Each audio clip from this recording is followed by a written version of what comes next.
یہ ادا کرتا رہوں تو حق شکر ادا نہ کروں۔ ہم حضور کی امتی، نبی انتظار کرتے رہے، نبی منتظر رہے۔ حضرت خلیل اللہ کی بارگاہ میں پکار رہے ہیں، ربنا وابعث فیہم رسولا، مالک رسول بھیج دے۔ کوئی کہتا ہے لیسا بفظ ولا بغلظ، وہ ترشرو نہیں ہوگا، سخت مزاج نہیں ہوگا، ماتھے پہ شکنے لانے والا نہیں ہوگا، وہ پیار بانٹنے والا ہوگا۔ بس وہ آیا جا رہا ہے۔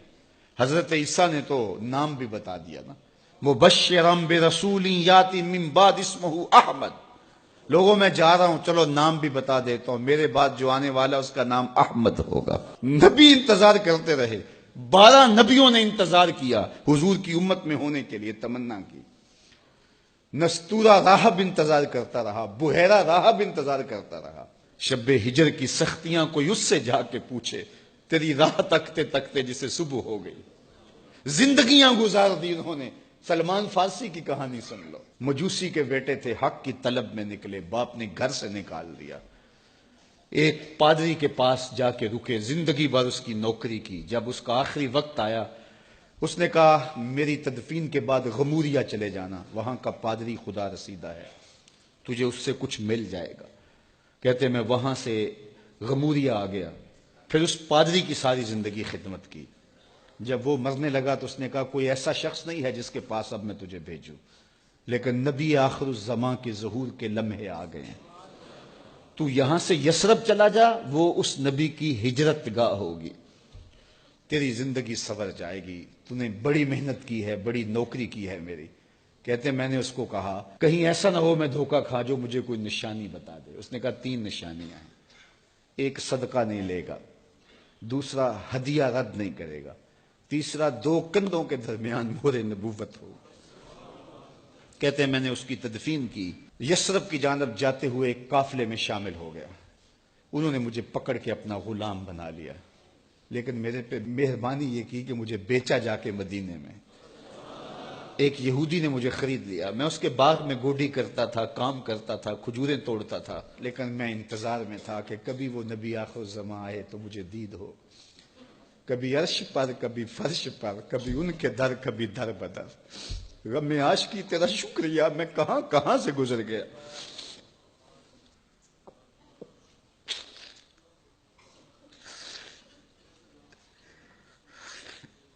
کہتے ہیں ایک دن میں اپنے باغ میں کھجوریں توڑ رہا تھا کہ ہواؤں میں مستی پیدا ہو گئی اور ہر سمت سے طلع البدر علینا کی صدائیں گونجنے لگیں۔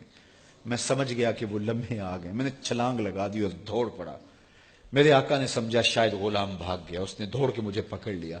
میں نے اس کو کہا کہ میں نوکر تیرا ہی ہوں، لیکن دل نوکر کسی اور کا ہے، میں بھاگوں گا نہیں، مجھے جانے دے۔ میں کچھ کھجوریں لے گیا تھا صدقے کی نیت سے، جا کے حضور کو پیش کی۔ آقا کریم نے فرمایا ہم نبی صدقہ نہیں لیتے۔ کہتے ہیں نشانی ایک پوری ہو گئی۔ کہتے ہیں کہ میں کچھ دنوں کے بعد اور کھجوریں لے گیا اور میری نیت ہدیہ کی تھی، میں نے پیش کی، حضور نے قبول فرما لی، لیکن میں بھی کہتا تھا تیسری نشانی بھی پوری ہو لے تو پھر مانوں گا، اور وہ کیا تھی؟ 2 کندھوں کے درمیان مہر نبوت۔ کہتے ہیں ایک دن حضور میرے باغ میں آئے اور آقا کریم نے اپنے مبارک کندھے پہ چادر رکھی ہوئی تھی اور چادر کی اوٹ میں مہر نبوت چھپی ہوئی تھی، اور میں پیچھے ہو کے دیکھتا تھا، اور میری آرزو یہ تھی کہ کوئی تیز جھونکا ہوا کا آئے اور چادر ہٹ جائے اور میں مہر نبوت کی زیارت کر لوں۔ حضور میرے ارادہ قلب سے آگاہ ہوئے، فَأَلْقَى إِلَيَّ رِدَاءَهُ، حضور نے چادر اتار کے میری جانب پھینکی اور پھر ایسے رخ کر کے فرمایا انظر الی ما امرت بہ، اس پادری نے جو بتایا تھا دیکھ لے آ کے۔ تو کہا میں نے دیکھا کہ حضور کے کندھوں کے درمیان۔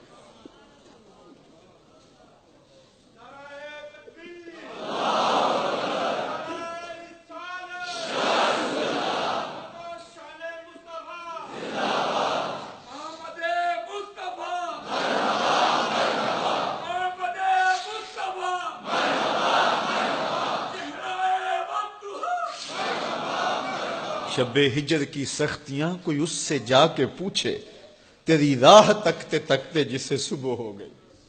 ہم نے تو کوئی انتظار نہیں کیا نا، ہم نے تو کوئی دکھ نہیں سہا، ہم سوئے تھے مقدر جاگ اٹھے، ہمارے والد مسجد سے مولوی صاحب کو بلا لائے، انہوں نے کان میں آ کے کہا مبارک ہو تو حضور کا نوکر بن کے آ رہا۔ میرے والد گرامی ایک شعر جھوم کے پڑھا کرتے تھے، محمد جانے جانا ہے، پیغمبر ہو تو ایسا ہو، رسولوں کی بشارت سے مبشر ہو تو ایسا ہو، امر توقیر کا سب کو موکر ہو تو ایسا ہو، کیا ہم کو غلام ان کا مقدر ہو تو ایسا ہو۔ میں اپنے مقدر پہ قربان نہ جاؤں، آپ اپنے مقدر پہ نثار نہ جائیں، ہمیں وہ نبی ملا جو نبیوں کا نبی ہے۔